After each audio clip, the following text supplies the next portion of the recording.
today I have the good fortune to be talking to a woman that I've had the good fortune to be directed by and to be a co-director with me on a production. So say hello to Ms. Lydia Brubaker. Hi, Lydia. Hi, Ed. So glad you could do this chat. Yes, thanks for having me. We have a lot. First of all, question I ask first question, how you guys, how you doing? How you holding up during this insanity? Oh, I'm doing okay. A lot of ups and downs for sure. Yeah. I think that's normal for me, but I think the swings are more extreme these days. Yeah, I think we talked about that I don't know if it's because we're isolated or we're home, but the emotional swings back and forth are really nuts. And they, and especially, well, it's going to probably snow this weekend. And that's what I heard this morning. But with the weather, like all of a sudden it's spring, that really got to me. You know, it's like, oh, it's spring. Anyway, we want to talk a lot about that. But first of all, I want to talk about Creative Works. That's where we're going to start. Because you are very active in the Lancaster area theater. But it's something a little different than most people are doing. So I do want to talk about that. So first, tell me about Creative Works. Sure. And it's Creative Works of Lancaster, right?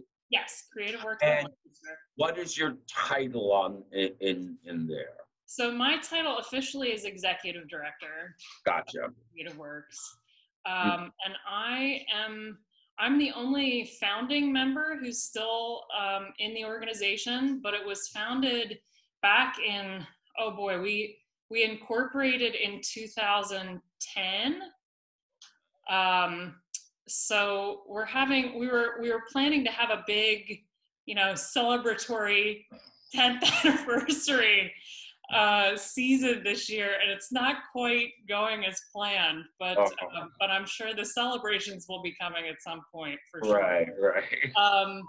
But yeah, we started out trying to kind of figure out a vision for a performing arts center to do various things, including co-working and a film space and a cafe. And this was back in 2008 when we were kind of brainstorming, and I had a whole team of wonderful collaborators I was working with at that point.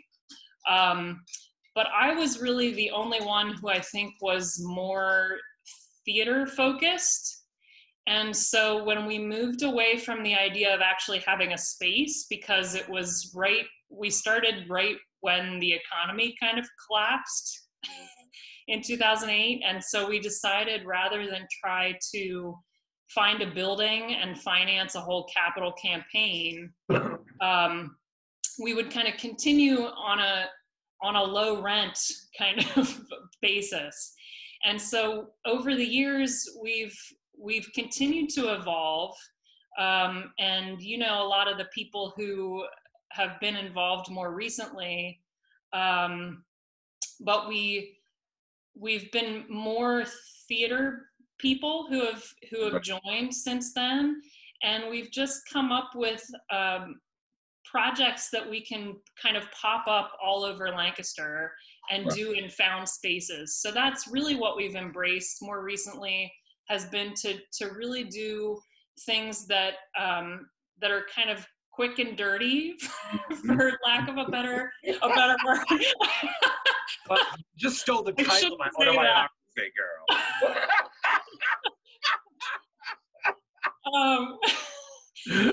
But because we don't have a space, we're always looking at kind of what's the best place for a project that we want to do, and trying to look for a space around Lancaster where we can do it.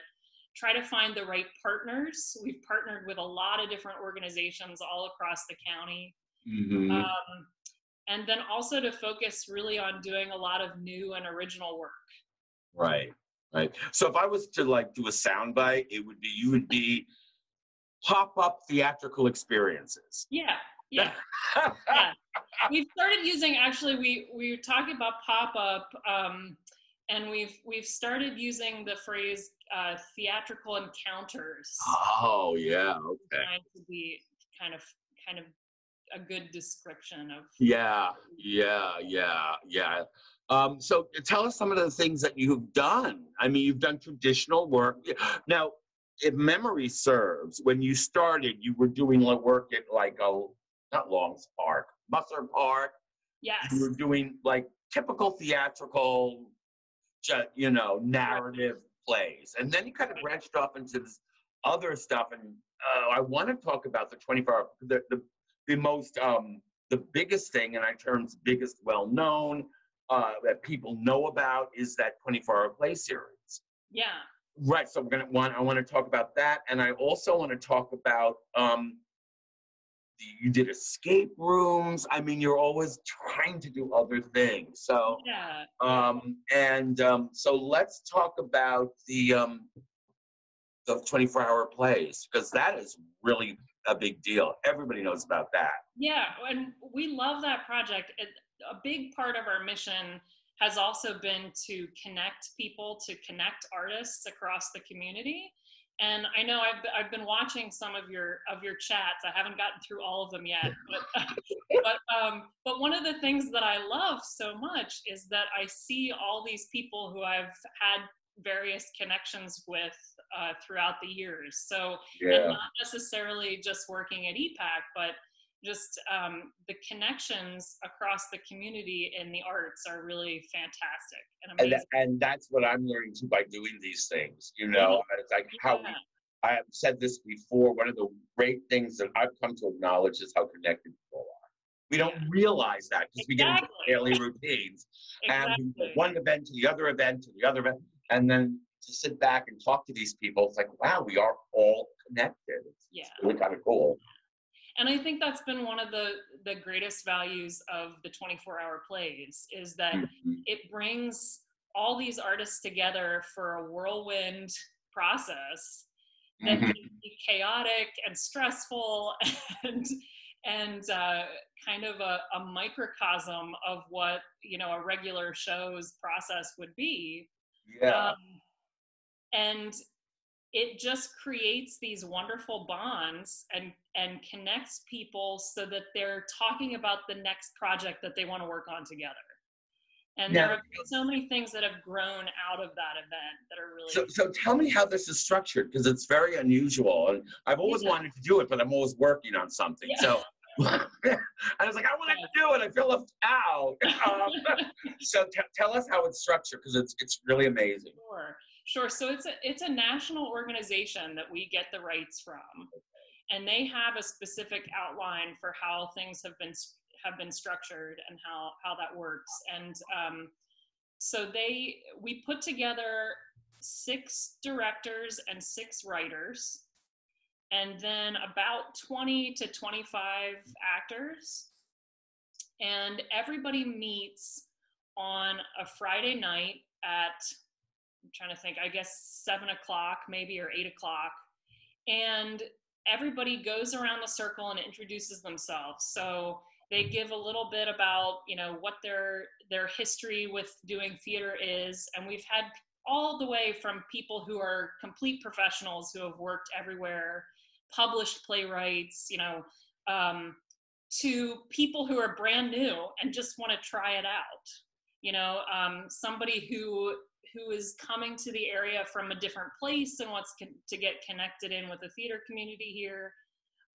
We've had people who have moved away to different states and then come back just to do the 24-hour plays. So we've got a wide range of people, and we try to mix it up between kind of experienced people and newer people each year. And everybody goes around and introduces themselves. The actors do a little bit of a kind of mini audition. They put together a little piece, whatever they want to do.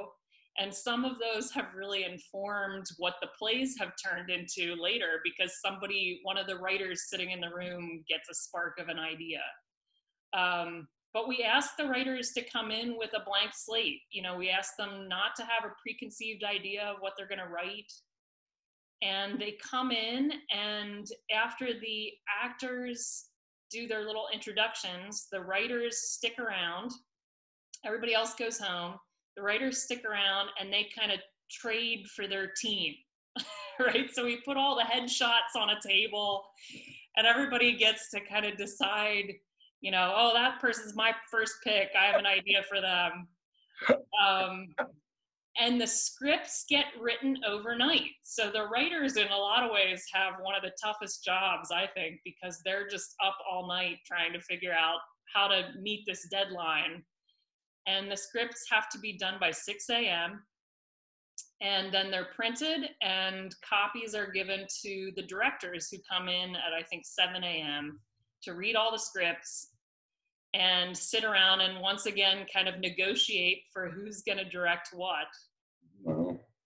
And then they get their cast when the actors arrive at 8 o'clock. And the actors are told who they're going with, right? Yeah. Okay. Yeah. You know what? I'm going to stop you for a second because I just had an idea before it flies out of my mind. You should get somebody to document this on video, this whole process. It would be an incredible documentary. Yes, incredible.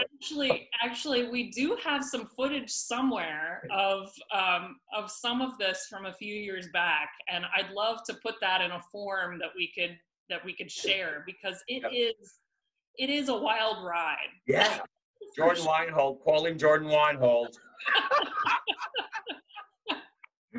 Because this would be something he'd be in, because I just think, if you had two people filming everything and putting this together, it would just be the most interesting documentary.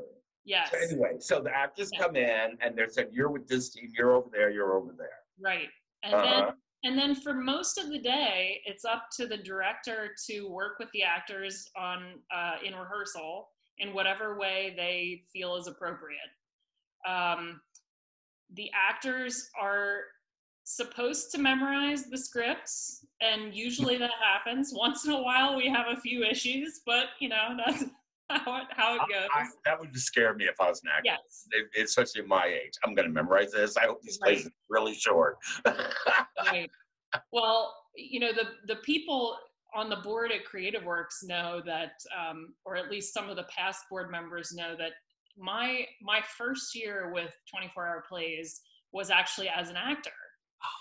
And this was before Creative Works was formally producing it. We had a producing partner that we were working with, and then Steve Carlson, who had kind of initiated the project in Lancaster, came on board for Creative Works. So I kind of helped him find people to do it the first year, but I participated as an actor. And for some reason, it was a magical experience in which I felt totally comfortable. I learned my lines. I felt like the play was meant for me. It was fantastic. I had a great cast to work with and a great director, and the writing was fantastic. And it was a thrill to be on stage for that performance. And then the next year, I think, or maybe 2 years later, I participated as a director. And I think because I went into it with certain expectations of myself as a director, it was the scariest thing I've ever done. I mean, it was terrifying. And I was so stressed out because I just felt like I wasn't giving the actors the right kind of process. And, it just... And looking back on it, and I remember talking with board members at that point and being so frustrated and thinking, but now that I've experienced it many more times as a producer and, behind the scenes, I realized that the value in it goes so much beyond the artistic experience of it. Right. That I just love to watch. I love to watch everything happen and come together. And then the actors have how much time to work on their individual? They have most of the day. Okay. Around, I guess, the afternoon at some point, there are tech rehearsals scheduled. And the last few years, Joanna Underhill has been our stage manager for that. So she does a brilliant job. with coordinating the really, really fast tech rehearsals. Right. And mostly that's just, you know, we scramble and run around and grab some props randomly throughout the day as board members. And then people are kind of going home if they need to pick up a costume piece that might work or something. And then we just have, you know, rehearsal blocks or very basic chairs and tables available. Wow. And we do these really quick tech rehearsals, and then everybody goes away for maybe an hour or something just to decompress, and they come back, the audience shows up, and the performances go live. How many plays do you get out of this? Like how many pieces does this usually? So it's six pieces Oh, every 6 time we do pieces. it. Okay. Yeah. Oh, wow. Yeah. Wow. So do you have to turn actors down? Because I imagine a lot of actors show up and you only have 6 do. Yeah. So that's part of why we try to really mix up who's involved every year, because we have people who want to do it every year, and we've had people who have done it almost every year. But we try to make sure that there are some new faces there, and so that, you know, some of the veterans can connect with the new people and vice versa. So now, and you've also done, beside that, which is, I think, your big event, you've also just done an escape room? Yes. Yeah, so tell me about that. That was, because we were working together when that was going on, I think, right? Yeah. Okay. Yeah. I think we were doing auditions or something. I'm trying to remember. Yeah, we were doing something. Yeah.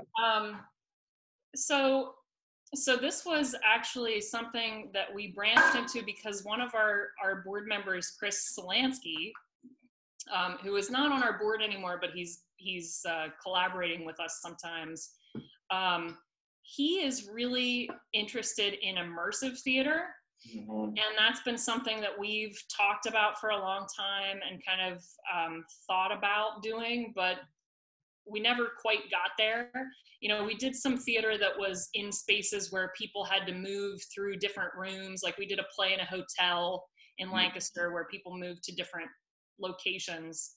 But this one was a true immersive experience where that Chris created, and Alex Bannon and I co-directed, and we had a great team of actors who just kind of did an extended set of improvs as the rehearsal process and really did their character research. But then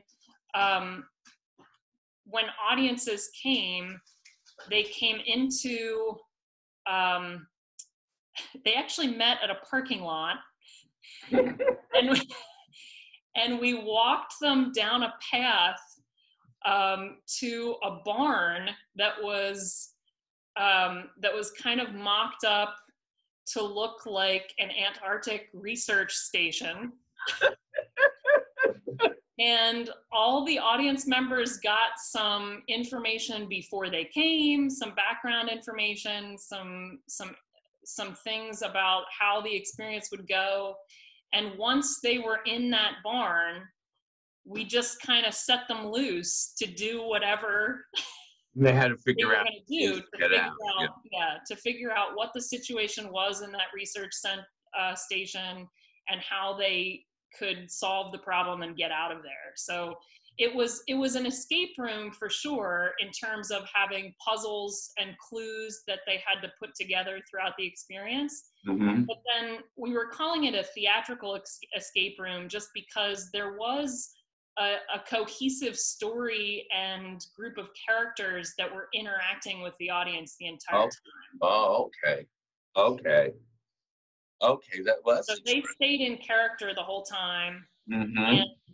And it was up to the audience members to ask questions to figure out what was going on, or to observe the characters interacting in their environment. So. Well, was it popular? People enjoyed themselves?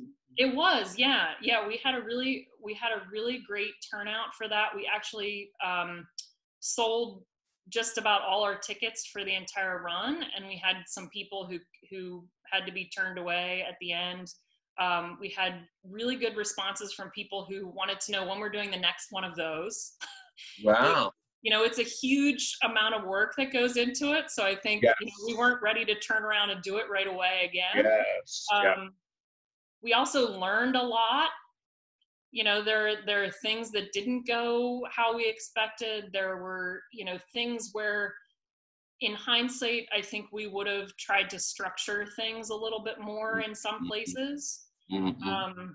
But I think overall it was a really fascinating experience for a lot of people who came. So How many events do you do per year? Average? I know it varies. average, I'd say maybe 5 or 6 Mm-hmm. would be a typical year. Mm-hmm. And Um, I'm sorry. Go ahead. That's okay. I think there have been times when we've kind of tried to step back and refocus, and so we haven't done as many things, or some of our projects have been kind of one-offs, just a reading here or there of a play that we're really interested in. Mm-hmm. Somebody will come to us with a collaborative project that they want to work on, and if we feel like it's something we can add something to, we'll take that on. So I know it's hard now because everybody's in flux and limbo, and as the executive director, how do you see it evolve, and what would you like Creative Works to evolve into? Like, from where you are, where would you like to go, and what do you see? There's no end goal because, as you know, we're constantly changing and growing. right. You have to. But so, where would you like this Creative Works to go? What do you see? What do you see for the future? What would you hope for the future? Yeah. I think that we do so many different kinds of projects that one of the big struggles for us has been to get people to realize it's us doing doing some of these things. Yes, yeah. One thing we haven't talked about that we do that's also been huge has been our sock puppet parodies of classic films. Right. See, you're right, because I forgot that's you. Right. So that actually kind of took on this life of its own, and that was one of the first things we did.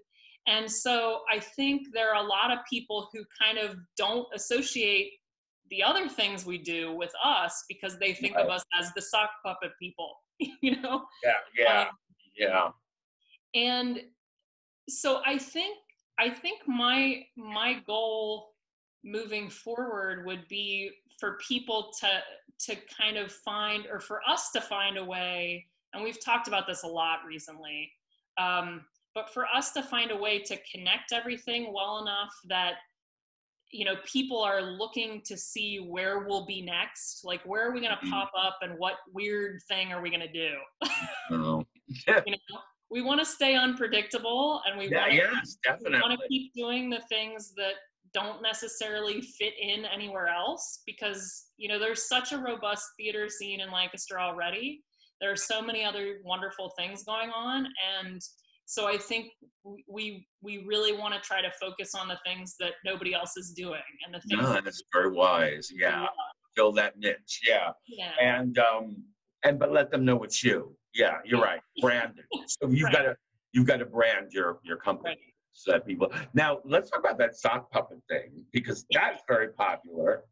Yeah. Who writes those? Does any one person write those? Did you have a collaborative that writes them, or? So one of the saddest things in the last few years for Creative Works was losing Eric Goldstein, the brilliant playwright who was on our board for a long time and moved to Nevada. So he and his family actually traveled the world for 2 years before that, and then ended up settling there in Reno. Mm-hmm. But he has written just about all of our sock puppet scripts so far, and he continues because he's such a generous soul. We'll write to him and beg him to write another sock puppet show. So who builds the sock? Does Joanna Underhill build the sock puppets? She does, Okay. yeah. Yes, she is the master sock puppet builder. I mean, there's a lot of collaboration that goes on with those, and we've had a lot of, living room parties making sock puppets, but she just has a way with doing that. Chet Williamson also wrote Yes. some of our sock puppet scripts too, so. So now I've worked with Lydia 2 times, I believe. One time I worked with her as an actor. She directed me in a stage reading of The Whale at the Playhouse at Epac under the Creative Works. And then I worked as a co-director in My Fair Lady. And she also worked as a co-director in Peter and the Starcatcher. So, yeah. So, and I will say this, I will blow her horn. She's marvelous to work with. I will work with her any day of the week. And they say people are actors, directors. I don't know. That's a statement that theater actors give to directors they like to work with, basically. And who care about them, And this woman is an actor's director extraordinaire. When I worked with her on The Whale, I just felt wonderfully cared about. It's just wonderful experience working with her. And as a co-director, I saw with my own eyes how she dealt with the actors, and which is really nice on a musical because I dealt with all the bells and the whistles, and you really were wonderful with those actors. So she really is great at what she does. Now, tell me, how did you get some of a biographical information? Like, are you from here? How did you get into theater, et cetera, et cetera? What brought you here now? Yeah. So I'm from Lancaster, born at LGH. And my theatrical leanings, I think, were evident at a very young age. I was constantly playing dress up and, traipsing down the stairs, ready to perform the next play for my parents and their friends, directing my sister in various living room scenes. But I have to credit, my parents took me to just about every arts event that they possibly could. I mean, they took me to music and theater and dance, and I just soaked it all in. Yeah. And I did some theater in like elementary school and stuff, just like little things here and there. And then I took dance for years. Oh, wow. As a kid with movement labs in Lancaster, and that was kind of my earliest memories were more in the dance studio than doing theater. Right. But I think one of the things that influenced me a lot was when I was in 4th grade. My mom, who is a fiddler, was in a production of Spoon River Anthology at 7th Sister. And I went to a lot of rehearsals with her, and I just sat there and was a little rehearsal mouse. And I had been taking some theater classes around town and doing some things before then. But I think just sitting there and watching the process unfold and watching people actually work on a production was huge for me. And I just thought, I want to be in this room. I want to be in this room all the time. So that's a memory that really stands out as something that influenced me a lot. And I met a lot of people there that, I still work with, so that's a really great memory. And then I did theater in middle school and high school.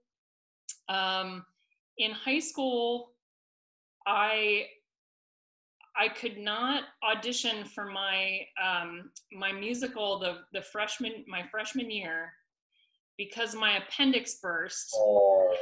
And I remember that my dad offered to wheel me in a wheelchair so that I could audition. And it was, Jeff Marsh. Oh, yes, Jeff yes, Marsh was yes. my high school director. Oh, wow. And I think it was his first year teaching. Oh, wow. And he refused to let me audition for Into the Woods. And I was so upset. Shame on you. But I have to give him credit. I have to give him credit because he made it up to me my senior year. He asked me if I wanted to direct something. Oh, wow. And so that was the first time that I really directed a show and had that experience and learned a lot through that. And really also just, that was the first time that, I had always participated as an actor. Yeah. That was something that kind of putting those pieces together and realizing that what I loved about being in that rehearsal room was so much more present as a director. No, I hear you. I hear you. And so, there are times when I miss acting, and I still do a little bit here and there. But I really find that I love to help actors. and so what you say about me taking care of actors, I love that process. I love the discovery process. Mm-hmm. And kind of guiding people through that and helping them find their best performance. Yeah. And that's really exciting for me. So just a side note, one of the most amusing things when we work together, My Fair Lady, those who know me know I'm known for my mouth. Okay, like I have no hesitation. Give me notes, like I'm the Don Rickles of directors. This lady is my exact opposite. She is so nice and so kind. And will like never give a bad note, even when it's a bad note. You have no idea it's a bad note, because she clothes it in such wonderful, positive ways. The funniest thing was watching Lydia watch me give notes.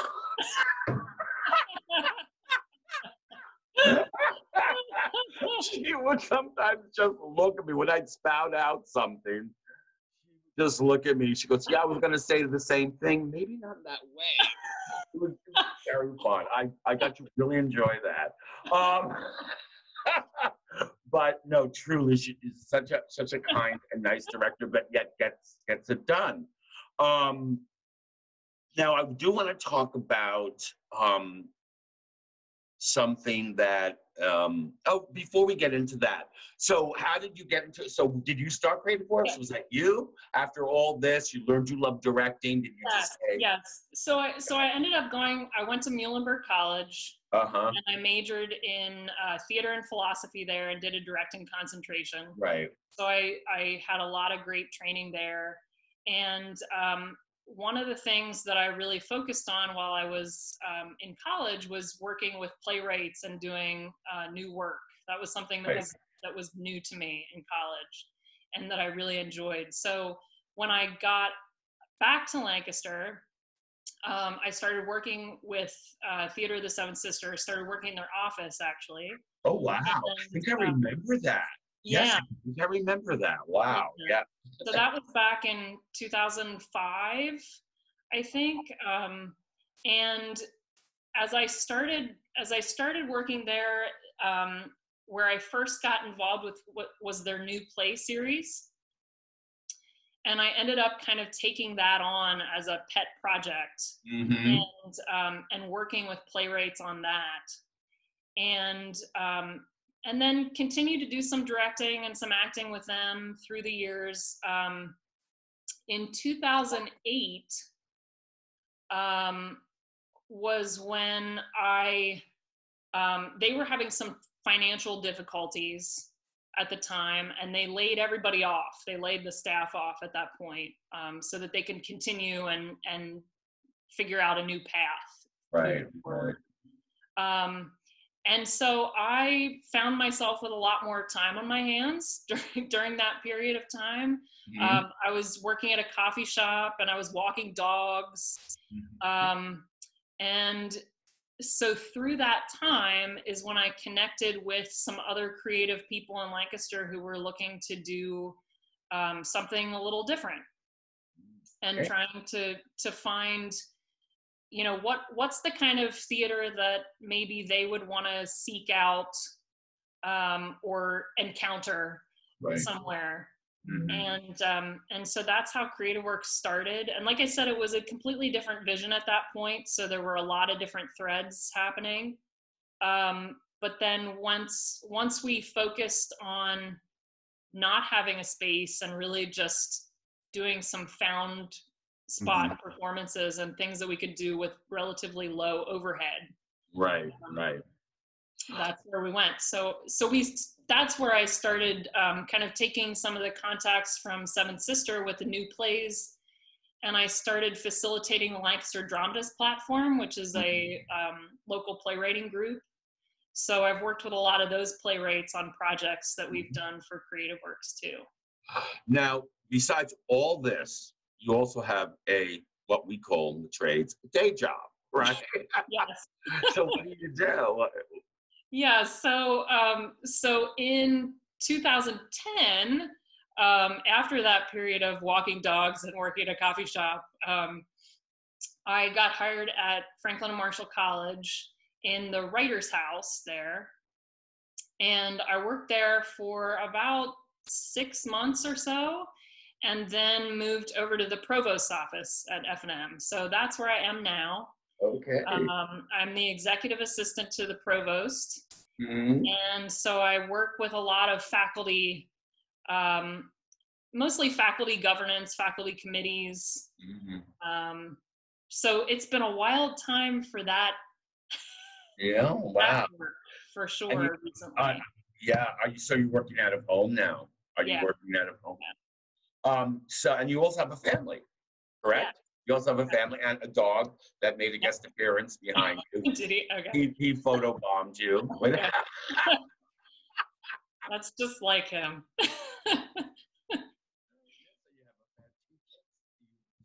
Right? Sorry? Two kids and a husband, correct? I have actually three stepkids. Three. One has never lived with me in the house. Okay. So she was an adult by the time I moved in, and then two who have lived with us half the time over the last few years. So the youngest is a senior in high school, so he's having a rough time right now. Yes. And the middle one is a freshman in college. So also it's just. I really feel sorry because, we work with a lot of local youth. Oh, yeah. A big education program. I felt my heart bled for those kids because remember how important that senior music was. Oh my gosh. And they just could not do it or graduate. It's like, I can't imagine. How horrible is that? I mean, it's really bad. So I do want to talk about something that it might be a little sad, but I think it's definitely worthy of a conversation. Pat Kautter, who passed away from cancer several years ago, like 3 years ago, I think. Not sure, off the top of my head, but she was a big part of Epac. She was almost my assistant artistic director because I would go to her. She was definitely a mentor. I'd go to her for everything. She was a big part of the Epac family. And when she learned that she was ill, she had told me that she always had wanted to repeat her in the Starcatcher. She saw it on Broadway. She loved it. She was really wanted to direct it. And so I programmed it for her, and so that she could direct it. And then she realized she was ill. And I said to her that I wasn't going to let her go from the project, that it was going to be her choice, that it was her project. She wanted to walk from it. That was her choice. So we decided to go with an assist. She didn't want to leave the project, and I didn't. I thought I wanted her to do it. So I thought of how can I make this work, and I said, well, I'll get her a co-director who can be there. Because, we didn't know what was going to happen from one day to the next.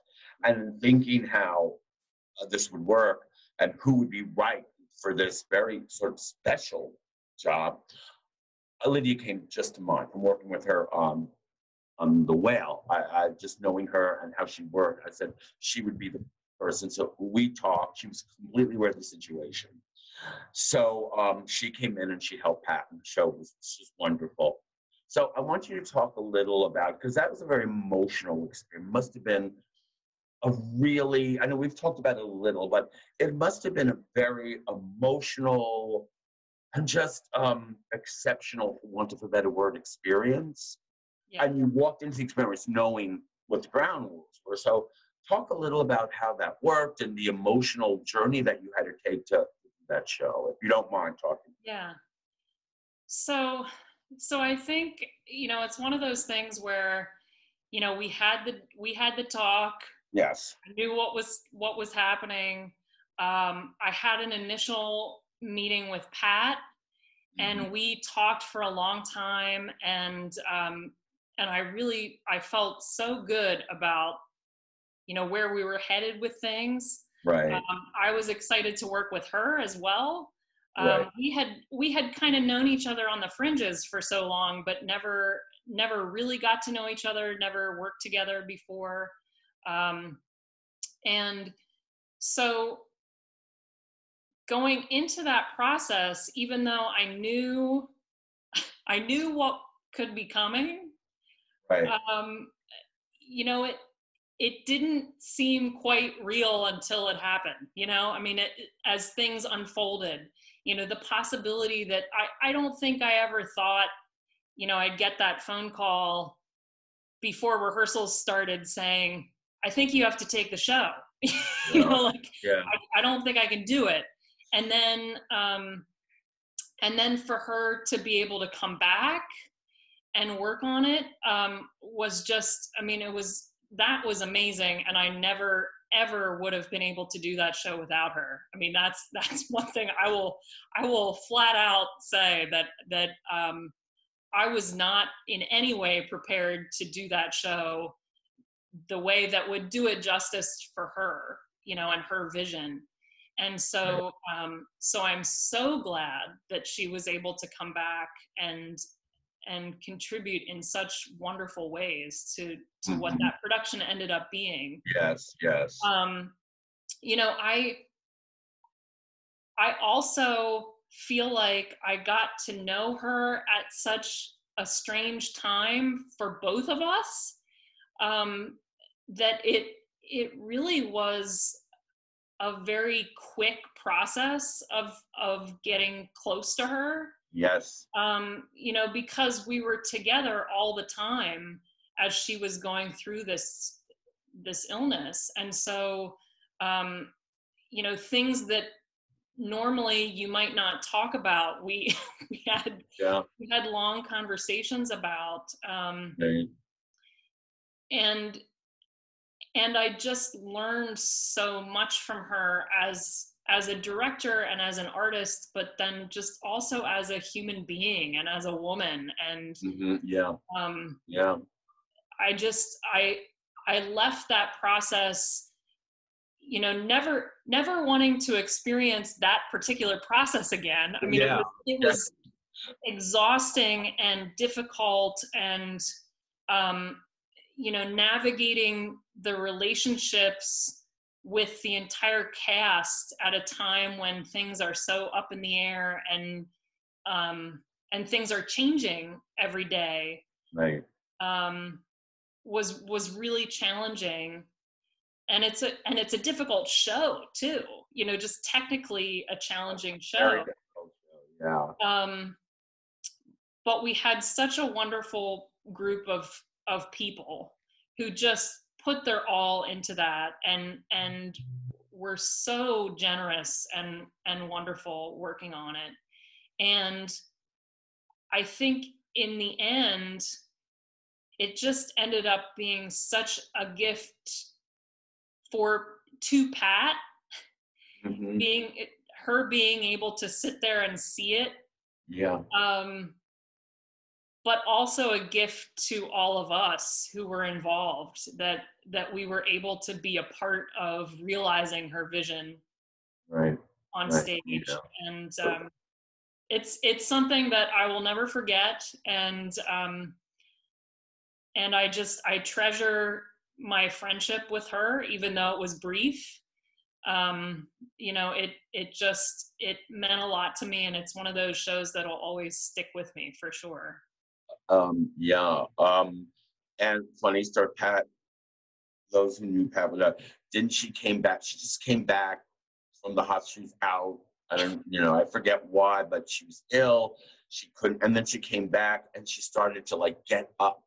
And she was supposed to completely rest, and you guys couldn't get her just to sit and watch. Yes. Because she would get up, because it was a very physical show. She wanted to be very physical. She loved physicalization, and she really wanted the show to be full of physicalization and lifts and choreographed. Well, she wanted to do the lifts. Yeah, I know. And I remember lift her. You know? I know, and she got, let me show you how it's done. And you guys couldn't get her just to sit. She had to get up and demonstrate. And then she called me. She goes, Ed, I shouldn't have done. She called me. She goes, I got up and I did this, and today, and I'm like, I shouldn't have done that. Yeah. Well, I want to personally thank you, because I know it must have been emotionally difficult, and it was so important. It was such an important show for me, for the theater, for so many reasons. For Pat's last show for us, I don't know if she did anything after, and I just want to thank you for being such a participant in that, and navigating through the situation with such grace. Thank you. Grace. Thank so you. I really wanted to. And I thank you for the world to hear. Thank you for that, because I thank you for thinking of me, and I will continue to thank Pat for that experience and for just making me know that show too. I didn't know that show before then, and it ended up being a joy.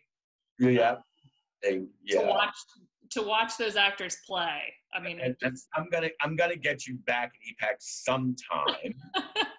I actually loved working with you in My Fair Lady. It was at the end of the season. I was so tired, and I think if I didn't have you, and I was like, and I was in it.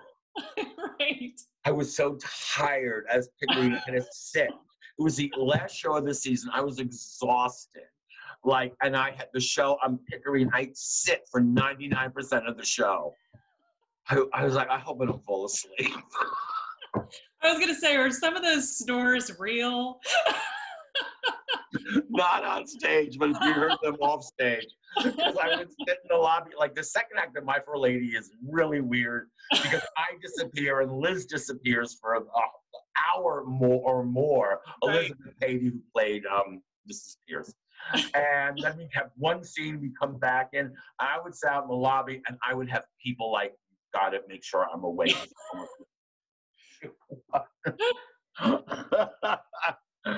But and then I asked you, and you turned me down. I asked you to come back, and you turned me down. You just want to do another musical. This is not yet. I can't do it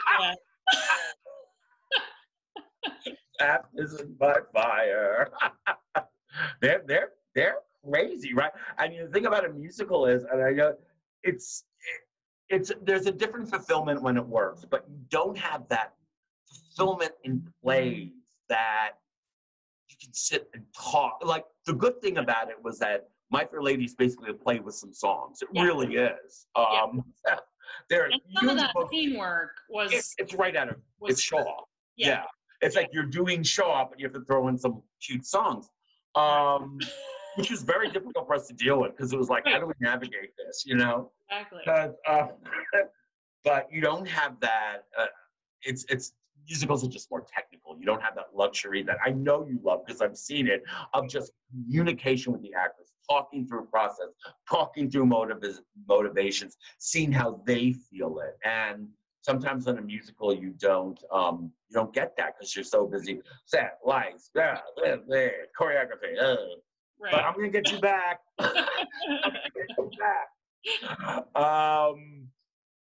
Well, it was wonderful talking to you. Really Likewise. wonderful, Lydia. So you're doing okay. You're dealing with this okay. Itching to get back to some kind of, yeah. It'll come. I mean, yeah, I've gone through periods of time during this where I've just found myself feeling profoundly uncreative. Yeah.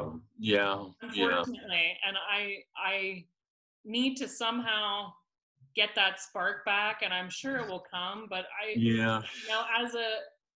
as a director, um, there's not a whole lot I want to be doing without being in a room with people. I know. And that's what I miss. That's So what I miss. And that's what I miss most of all. Like, so what do you really miss? It's like, well, I've worked and worked and worked. I mean, that's what, so a break to recharge. right, Like, I get so jealous of like people on Broadway who do a show a year. It's like, I hate them. It's like you do a show for, and you don't have to do another one for 2 years because I go show to show to show to show. So it was honestly nice to stop and recharge the batteries. Like really nice to stop, recharge your creative batteries. But what I do miss, and what I do miss is being in the room. Just what you said. yep, Being in the room with people. yep. That's what I miss most of all. Not necessarily a particular play or directing or just that collaboration and being in the room with the group of actors. That intense collaboration that bonds everybody. That's what I can't wait to get back to. Yeah. And I'm hearing you, same thing for you. Yep. Absolutely. Oh, so hopefully we'll get back. Hopefully. It changes every day. It changes every day. So anyway, thank you very much for spending time with me today. It was lovely chatting with you and lovely seeing with you. Seeing you. Being seen with you. Okay. So thank you so much. Keep in touch. Hang in there. We'll talk. For everybody else, thank you for listening to us today. And stay well, stay healthy. God bless. Bye, Lydia. Thank you. Thank you.